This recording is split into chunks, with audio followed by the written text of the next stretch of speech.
Hello students, welcome to Jarvis campus. हमने हमारे last video में देखा कि कैसे इंडियन जो इंडियन बिजनेसमैन थे, उन्होंने पैसा कमाया था और इंडिया में इंडस्ट्रीज़ लगाई थी। हमने लास्ट वीडियो में ये भी देखा था कि इंडियन जो बिजनेस ग्रुप थे, इन्होंने मेनली जो पैसा कमाया था वो चाइना के साथ जो ट्रेड कर रहे थे उसके दौरान कमाया था।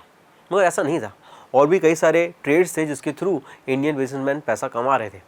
जैसे जो लोग साउथ इंडिया में रहते थे, मद्रास में रहते थे, वो बर्मा के साथ ट्रेड करके काफ़ी ज़्यादा कैपिटल गेन कर रहे थे।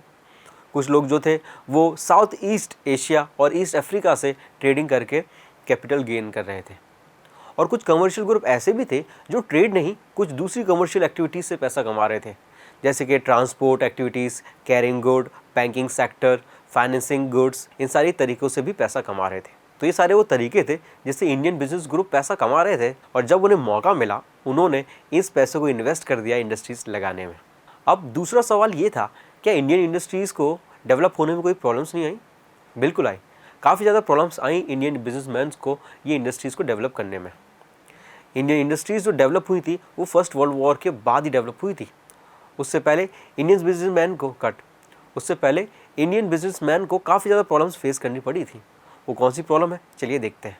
अब पहले जो था पूरा कॉलोनियल रूल था, यानी ब्रिटिशर्स रूल कर रहे थे, इसलिए इंडियन मर्चेंट्स को इतना ज़्यादा प्रॉफिट नहीं मिलता था क्योंकि उन्हें कई सारे टैक्सेस देने पड़ते थे।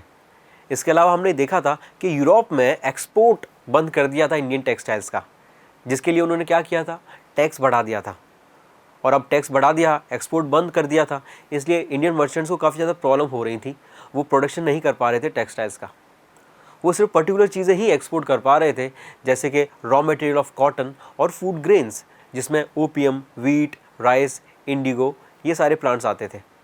तो इन पर्टिकुलर चीज़ों को ही एक्सपोर्ट कर पा रहे थे, बाकी सारी चीज़ें वो एक्सपोर्ट नहीं कर पा रहे थे। इसके अलावा हमने ये भी देखा था कि इंडियन मर्चेंट्स को शिपिंग इंडस्ट्रीज से भी निकाल दिया गया था। क्यों? क्योंकि ब्रिटिशर्स ने अपने खुद के नए पोर्ट्स डेवलप कर लिए थे, और अब इंडियन मर्चेंट्स को ब्रिटिशर्स के साथ शिपिंग इंडस्ट्रीज़ में काम करना पड़ रहा था, जिसमें उनको ज़्यादा प्रॉफिट नहीं हो रहा था। फर्स्ट वर्ल्ड वॉर से पहले इंडियन इंडस्ट्रीज़ को यूरोपियन एजेंसीज़ कंट्रोल कर रही थी।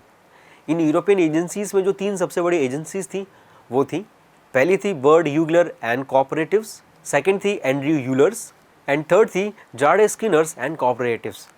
ये 3 यूरोपियन एजेंसीज मिलकर पूरे इंडियन इंडस्ट्रीज़ को कंट्रोल कर रही थी। यही पूरा मैनेजमेंट देखते थे, यही कैपिटल फ्लो देखते थे, यही डिसाइड करते थे कि कौन सी इंडस्ट्रीज़ बनेंगी, कौन सी इंडस्ट्रीज़ नहीं बनेंगी, कौन से प्रोडक्ट्स एक्सपोर्ट्स किए जाएंगे, कौन से प्रोडक्ट एक्सपोर्ट्स नहीं किए जाएंगे। इसके अलावा ये यूरोपियन एजेंसीज इंडियन बिजनेसमैन को इक्वली ट्रीट भी नहीं करती थी।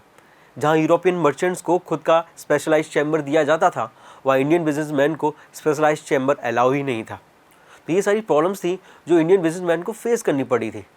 मगर फिर फर्स्ट वर्ल्ड वॉर के बाद ये इंडस्ट्रीज़ काफ़ी ज़्यादा डेवलप हुई, उन्हें मौका मिला था। अब डेवलप कैसे हुई ये तो हम बाद में बात करेंगे, मगर पहला सवाल आता है कि इन इंडस्ट्रीज़ में काम करने के लिए वर्कर्स कहाँ से आए।